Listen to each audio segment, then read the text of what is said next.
জুবিন গাৰ্গে জীয়াই থকাৰ সময়ছোৱাত বাৰে বাৰে এটা কথা কৈছিল, মোৰ কোনো জাতি নাই, মোৰ কোনো ধৰ্ম নাই, মই কাঞ্চনজংঘা। কিন্তু জুবিনৰ মৃত্যুৰ পাছত আজিৰ দিনটোত মুখ্যমন্ত্ৰী হিমন্ত বিশ্ব শৰ্মাই ক'লে, মুখ্যমন্ত্ৰীগৰাকীয়ে স্পষ্টকৈ কৈছে যে জুবিনৰ জাতি আছিল, জুবিনৰ ধৰ্ম আছিল, জুবিন নাস্তিক নাছিল, জুবিন আটাইতকৈ ডাঙৰ শিৱ ভক্ত আছিল। তাৰ পাছত মুখ্যমন্ত্ৰীয়ে ক'লে যে জুবিন ডাঙৰ সনাতনী আছিল, কিন্তু সেই সনাতনীগৰাকীক নাস্তিক বনাই দিবলৈ চেষ্টা কৰা হৈছিল। গতিকে জুবিন প্ৰকৃততে কি আছিল? জুবিন নাস্তিক আছিল নে জুবিনৰ ধৰ্ম আছিল?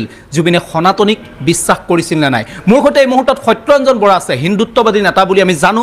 সত্যৰঞ্জন বৰা ডাঙৰীয়া, প্ৰথম কথাটো হ'ল জুবিন গাৰ্গে ন্যায় পাব লাগিব। জুবিন গাৰ্গৰ ন্যায়ৰ মাজত ৰাজনীতি চলি আছে, এই কথাটো আমি মানি ল'ব লাগিব। প্ৰতিটো ৰাজনৈতিক দলে ৰাজনীতি কৰিছে আৰু তাৰ মাজত এইবাৰ জুবিন গাৰ্গৰ এই গোটেই বিষয়টোৰ মাজত এণ্ট্ৰি মাৰিছে সনাতনীয়ে। আজি মুখ্যমন্ত্ৰীগৰাকীয়ে গোটেই বিষয়টো আৰম্ভ কৰিছে।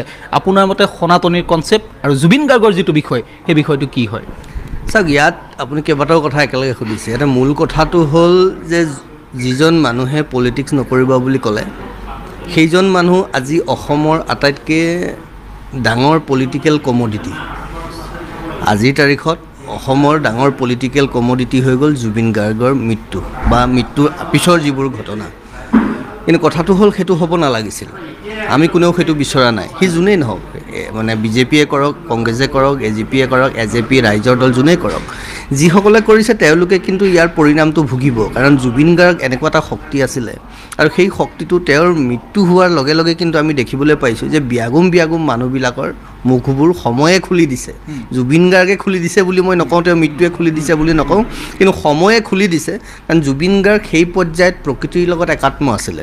এতিয়া যিটো সনাতনৰ প্ৰসংগ আহিছে, এতিয়া কাৰোবাৰ গাত টেটু আছে। এতিয়া ধৰক জুবিন গাৰ্গৰ বাহুত টেটু আছে মহাদেৱৰ আচলতে ভৈৰৱৰ টেটু। সেইটো বহুতে মহাদেৱ যদি মহাদেৱৰ এটা অংশ, কিন্তু প্ৰকৃতাৰ্থত সেইটো ভৈৰৱৰ টেটু। এতিয়া তেওঁ নিশ্চিতভাৱে ভৈৰৱৰ লগত এটা সম্পৰ্ক থাকিব লাগিব, নহ'লে কোনো এজন মানুহে সেই বস্তুটো শৰীৰত খোদিত নকৰে। এতিয়া ভাল পাব লাগিব, ভাল পোৱা মানেইতো ধৰ্ম কৰা। এতিয়া মই কাৰোবাক যে ভাল পাইছোঁ, ভাল পোৱাৰ লগে লগে মোৰ যিখিনি দায়িত্ব আছে ভাল পোৱাৰ প্ৰতি, সেই দায়িত্বখিনি মই পালন কৰিব লাগিব। তেওঁ দায়িত্ব পালন কৰিছেনে নাই? এতিয়া সনাতনৰ দায়িত্ব কি? সনাতনৰ দায়িত্ব আজি মোক দেখিলে পোনে পোনে ক'ব এই ধৰ্মান্ধ এটা গুড়া ধৰ্ম মানুহ বুলি। কিন্তু মই যদি চুৰ ডকাইত কৰি আছোঁ, মই যদি ধৰ্মৰ আচৰণ কৰা নাই, মই যদি জীৱ জন্তু কুকুৰ মেকুৰীক দেখি তিৰস্কাৰ কৰিছোঁ, মই যদি দুখীয়া এজনক সহায় কৰিব পৰা, তেতিয়াহ'লে মই ধৰ্ম কৰ্মত নাই। বা মই যদি ভাবিছোঁ ময়ে একমাত্ৰ ধৰ্মৰ মানুহ, বাকী পৃথিৱীৰ চব নৰকগামী, চব নষ্ট, তেতিয়াহ'লেও কিন্তু মই ধৰ্মৰ পক্ষত নাই। সেইটো সনাতন সিদ্ধান্ত নহয়। সনাতন সিদ্ধান্ত যদি আপুনি কয়, তেতিয়াহ'লে নৰ সেৱা নাৰায়ণ সেৱা বুলি কৈছে। ইয়াত নৰ বুলি কৈছে দেই, ইয়াত কোনো হিন্দু অহিন্দুৰ প্ৰসংগ অহা নাই। সনাতনৰ কোনো এখন শাস্ত্ৰত আপুনি হিন্দুৰ হকে কৰিব লাগিব, অহিন্দু বা অসনাতনীসকলক কৰিব, তেনেকুৱা ক'তো এটা শব্দ নাই। মানে আপুনি মোক এইটো বস্তু বুজাই দিয়ক, হিন্দু মুছলমান সকলো সনাতনী, এই কথাটো কৈছে আপুনি? হিন্দু মুছলমান খ্ৰীষ্টিয়ান, আপুনি গছ লতা চৰাই চিৰিকটি গ্ৰহ নক্ষত্ৰ পৃথিৱীত যত যিমান দেখিছে সকলো সনাতন। কাৰণ সনাতন মানে হ'ল যিটো তেতিয়াও আছে আজিও আছে। এতিয়া মোক কওক, আমি ধৰ্ম কি বুলি ভাবিছোঁ? হিন্দুটো কেতিয়াৰ পৰা ধৰ্ম হ'ল? ইছলামটো কেতিয়াৰ পৰা ধৰ্ম হ'ল? খ্ৰীষ্টান কেতিয়াৰ পৰা ধৰ্ম হ'ল? এইবোৰ উপাসনা পদ্ধতিহে। উপাসনা পদ্ধতি ধৰ্ম হ'ব নোৱাৰে। এইটো ভয়ানক ভুল কিছুমান আমি তাহানিৰে পৰা কৰি আহিছোঁ, আমি বিজ্ঞানলৈ যোৱা নাই। জুবিন গাৰ্গে তেওঁ হয়তো এতিয়াতো বিভিন্ন সময়ত দেখিছোঁ তেওঁ ঘৰত শিৱলিংগ প্ৰতিষ্ঠা কৰিছে, এনে ভিডিঅ' দেখিছোঁ। তেওঁ মুম্বাইৰ ঘৰত ত্ৰিনয়ন সন্ধিকৈ দিছে, তেওঁ দেৱীৰ ফটো আছে, থাপনা আছে, তেওঁ ভূমি পূজন কৰিছে, এইবোৰ দেখি আছোঁ। এইবোৰ বেলেগ কথা। এইবোৰ হ'ল এটা উপাসনা পদ্ধতিৰ লগত মন পবিত্ৰ কৰা এটা প্ৰক্ৰিয়া। ই ধৰ্ম নহয়। কিন্তু কৈছোঁ নহয়, উপাসনা পদ্ধতিটো ধৰ্ম হ'ব নোৱাৰে। এতিয়া জুবিন কিয় সনাতন, এই কথাটো স্পষ্টকৈ আমি বুজিব লাগিব। যে বহুতে কয় জুবিন নাস্তিক। নাস্তিক মানে কি? নাস্তিক মানে আপুনি এই মোৰ নিচিনা গেৰুৱা কাপোৰ পিন্ধা নাই আৰু নিপিন্ধি পেলাই আপুনি মোক তিৰস্কাৰ কৰিছে। আপুনি যদি মোক তিৰস্কাৰ কৰিছে, তাৰমানে টুপি লুঙি পিন্ধা মৌলানা এজনক আপুনি তিৰস্কাৰ কৰিব লাগিব, কাৰণ আপুনি নাস্তিক। আপুনি এনেকুৱা বস্তু সহ্য নকৰে। কিন্তু আপুনি যদি মোক তিৰস্কাৰ কৰিছে, কিন্তু লুঙি টুপি পিন্ধা এজনক যদি, মৌলানা মুফতি এজনক যদি আপুনি বুকুত সাবত মাৰি ধৰিছে, আপুনি কিহৰ নাস্তিক হ'ল? আপোনাৰ নাস্তিকতাৰ ডেফিনেশ্যনটো কি হ'ব তেতিয়াহ'লে? তাৰমানে আপুনি নাস্তিক নহয়, আপুনি ক'ৰবাত পক্ষপাত কৰিছে, হয়নে? নাস্তিক মানে হ'ল মই ঈশ্বৰৰ সত্তাক বিশ্বাস নকৰোঁ। মই কি বিশ্বাস কৰোঁ? মই প্ৰকৃতিৰ সত্তাক বিশ্বাস কৰোঁ। প্ৰকৃতিৰ সত্তাটো কি? আমি যদি গীতা পঢ়োঁ তাতেই বুজি পাম, সেই প্ৰকৃতিয়েই সনাতন, প্ৰকৃতিয়ে ঈশ্বৰ। এতিয়া আমি অলগদ্ধ কিছুমানে ৰূপ এটা বনাই লৈছোঁ, সেইটো এটা বেলেগ বিষয়। ঈশ্বৰৰ একো ৰূপ নাই, নাট অস্তি প্ৰতিমা অস্তি বুলি কৈছে, ঈশ্বৰৰ কোনো কাপি কল্পনা কৰিব নোৱাৰোঁ। কিন্তু সেই চিন্তাটোৰ লগত আমাৰ সাধাৰণ মানুহখিনিয়ে মিলাব নোৱাৰোঁ, আমাৰ IQ নিমিলে, ফ্ৰিকুৱেঞ্চি নিমিলে, মানে নিৰাকাৰ ভগৱানৰ লগত। সেইকাৰণে আমি এটা স্বৰূপত দি লৈছোঁ, স্বৰূপ এটা বনাই লৈছোঁ যে এয়াই ভগৱান, এয়াই আমুক, এয়াই তামুক, যেনেকৈ জুবিনে টেটু এটা বনাই ল'লে। কিন্তু কথা হ'ল জুবিন কিয় সনাতনী? তেওঁ দেখিছে নহয়, কুকুৰ পৰা আৰম্ভ কৰি মেকুৰী, চৰাই চিৰিকটি, গছ লতা প্ৰত্যেকৰ লগত দুখীয়া মানুহক তেওঁ দান কৰিছে। সনাতনে কি কৈছে? দুখীয়াক দান কৰা। সনাতনে কি কৈছে? গছ লতা চৰাই চিৰিকটিক পূজা কৰা, নদ নদীক পূজা কৰা। জুবিনে সাগৰ ভাল পাইছিলে, জুবিনে ব্ৰহ্মপুত্ৰ ভাল পাইছিলে, জুবিনে নদ নদীৰ সকলো লগত আছিলে। তাৰ মানে কি? পূজা কৰা মানে তুমি বহি ঘণ্টা বজাই পূজা কৰিব নালাগে, তুমি সন্মান কৰা, তুমি সেৱা কৰা, তুমি মৰ্যাদা দিয়া, তুমি তেওঁলোকক ভোকত যদি আছে খাবলৈ আহাৰ দিয়া। এয়া সনাতন সিদ্ধান্ত। এইবোৰ কথাবোৰ আমি বুজিবলৈ সমস্যা হৈছে ক'ৰবাত। আৰু মোৰ কথাটো হ'ল, মই মাননীয় মুখ্যমন্ত্ৰী মহোদয়কো আহ্বান কৰিম যে এই সনাতন কথাবিলাক লৈ, সনাতন সিদ্ধান্তবিলাকক লৈ আমি সংকীৰ্ণ ৰাজনীতিক চিন্তাবোৰ আনিব নালাগে। তেওঁ সনাতনৰ ডেফিনেশ্যন দিয়ক, তাত মোৰ ক'ব লগা নাই, কিন্তু ৰাজনৈতিক মেৰ পাছত সনাতনৰ সিদ্ধান্ত আনি নিদিব। কাৰণ সনাতন তাহানিৰে পৰা আছে, যাৰ আদিও নাই অন্তও নাই। কিন্তু এনেকুৱা এটা পৰিৱেশ সৃষ্টি কৰা হৈছে, সি হিমন্ত বিশ্ব শৰ্মা বা বিজেপিৰ ফালৰ পৰাই হওক, বা অন্যান্য ৰাজনৈতিক দলবিলাকৰ ফালৰ পৰাই হওক, বা অন্যান্য মজহব বা পন্থ উপপন্থবিলাকৰ পৰাই হওক, বা নিজকে হিন্দুত্ববাদী বুলি জহাই ফুৰা বহু মানুহৰ আচৰণতো হওক এনেকুৱা কথা যে বিজেপি আছে মানেহে সনাতন আছে, বিজেপি আছে কাৰণেহে হিন্দু আছে। আৰু হিন্দু সনাতন কেতিয়াৰ পৰা হ'ল? হিন্দু শব্দটোতো শাস্ত্ৰবিলাকত খুব কম আছে, আপুনি নাপাবই। কেৱল বৃহস্পতি আগমন হিন্দু শব্দটো পাব, হিন্দুস্থান শব্দটো পাব। তাৰ বাহিৰে সনাতনটো চিৰসত্য শব্দ এটা। সনাতন কেতিয়া হৈছে? শংকৰ গুৰুজনাই নিজে লিখি গৈছে, আতি বিতুপন ইটো ধৰ্ম সনাতন, তাকেহে কীৰ্তন কৰয় সাধুজন। শংকৰ গুৰুজনাই লিখিছে, মানে 1500 শতিকাত। বিজেপি কেতিয়া হৈছে?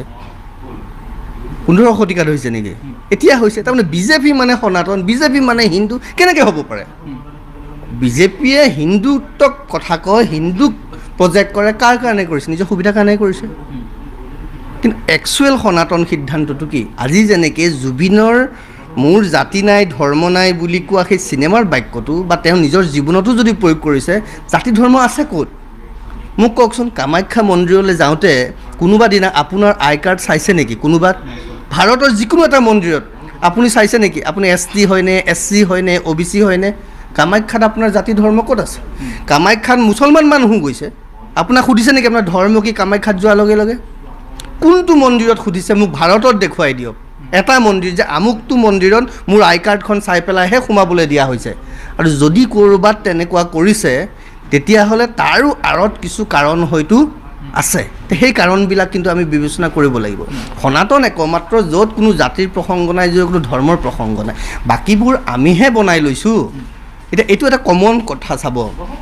এতিয়া মই যি ধৰণৰ চিন্তাৰ মাজত আছোঁ, মই য'ত থাকিবলৈ চেষ্টা কৰিম, মই চাৰিওফালে মোৰ ধৰণৰ মানসিকতাৰ মানুহ থকাটো মই বিচাৰোঁ।